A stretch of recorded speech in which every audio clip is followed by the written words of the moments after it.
হাই friend, কি খবৰ? আজি যাই আছোঁ আমি আমাৰ গাঁৱৰ ৰথলে। যোৱা বছৰৰ ৰথৰ ভিডিঅ'টো দিছিলোঁ আৰু এই বছৰ আকৌ দিবলৈ ওলাইছোঁ। এইখন আমাৰ গাড়ী কিয়াবা ৰখি আছে, ভাইটি ক'ত বা গৈছিলে নাজানো। তো আমি গোটেইকেইটা ফেমিলি একেবাৰে ওলাই গ'লোঁ ৰথলৈ। আৰু চাওক, পোনে ভিডিঅ'টো ষ্টাৰ্ট কৰাৰ লগে লগে ৰথটো দেখা পালে আপোনালোকে। জয় জগন্নাথ ক'বলৈ নাপাহৰিব। এইফালে হৈ আছে কীৰ্তন। আমাৰ ঘৰৰ ওচৰতে, একদম ওচৰতে হয় ৰথ যাত্ৰা। তো এইফালে বাইদেউ লৈ ল'লে চেনি আৰু কল, যিহেতু চেনি আৰু কলে দিয়া যায় বেছিকৈ। এইখিনি দিয়াৰ পিছত সেৱা কৰিলোঁ আমি ধুনীয়াকৈ। আৰু সেৱা কৰাৰ পিছত এইখিনি বস্তু যাব, যাৰ ঘৰলৈ ৰথটো মন্দিৰটো ৰাখিব 1 বছৰলৈকে তেওঁৰ ঘৰলৈ যাব। আৰু তাৰপিছত এইখিনি গোটেই মিক্স কৰি প্ৰসাদ বনাব, কল, চেনি, গাখীৰ এনেকৈ বনাই কিনে সকলোকে দিব। আৰু আমি এইফালে আহিলোঁ, দোকান এখন দেখা পালোঁ, কিয়নো আমাৰ লগত কেইটামান কণমানি আছে আৰু সেইকেইটা লাগে বস্তু।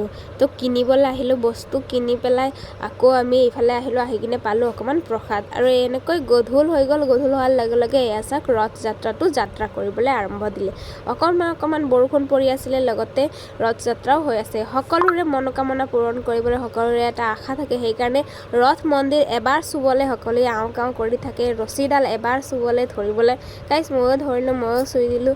আৰু সকলোৰ কাৰণে ময়ো অকণমান প্ৰাৰ্থনা কৰিলোঁ যাতে চবৰে দেহা ভালেই থাকে, চবেই যাতে সুস্থ থাকে।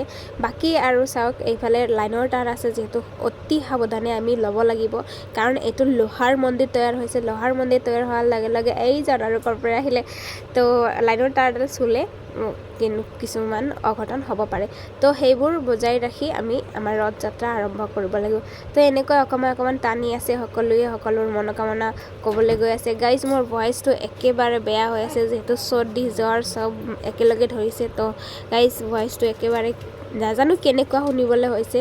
তো মানুহ চাওক, বহুত যথেষ্ট মানুহ হৈছে। তো আৰু কিছুমান মানুহ গুচিও গৈছে দেৰি হোৱা বুলি। তো দেৰি হ'লে উপায় নাই, যিহেতু টাইম থাকে এটা চব বছৰে। অকণমান বেছি লেট হৈ গ'ল যেন পাইছোঁ মই। তো আমি সকলোৱে ছাইডত থিয়া দি চাই আছিলোঁ, যিহেতু ইমান ভিৰত গৈ পেলাই আৰু ঠেলা হেঁচা খাব লাগিব। লগত আছে আমাৰ কণমানি কেইটামান। তো গাইজ আমি দূৰৰ পৰাই চাই আছোঁ আৰু আপোনালোককো অকণমান দেখুৱাই দিলোঁ। এইখন আমাৰ পানীখেতি গাঁও অঞ্চলৰ ৰথ যাত্ৰা। তো গাইজ যোৱা বছৰ মামাহঁতৰ ঘৰত লৈ গৈছিলোঁ, এই বছৰ বাৰু ইয়াতে দেখালোঁ। আৰু এজন চাওক, এইবিলাক হৈছে মোৰ ফ্ৰেণ্ড গাইজ। এইটো মোৰ লগত একেলগে পঢ়া আছিলে। তো কেমেৰা আগত এনেকৈ ডিষ্টাৰ্ব দিয়ে। তো গাইজ ফাইনেলি আমি ঘৰ আহি পালোঁ। ঘৰ আহি পাই কিনে বাইদেউ বনাই আছে খানা পিনা। তো অকণমান বটা বনালে, মাছ, জ্বালা, নেহুৰ এনেকৈ চব দি কিনে চাটনি অকণমান বনালে। আৰু এইফালে ভাত আৰু মাছৰ আঞ্জা ৰেডি। তো অকণমান দেৰিকৈ খাম।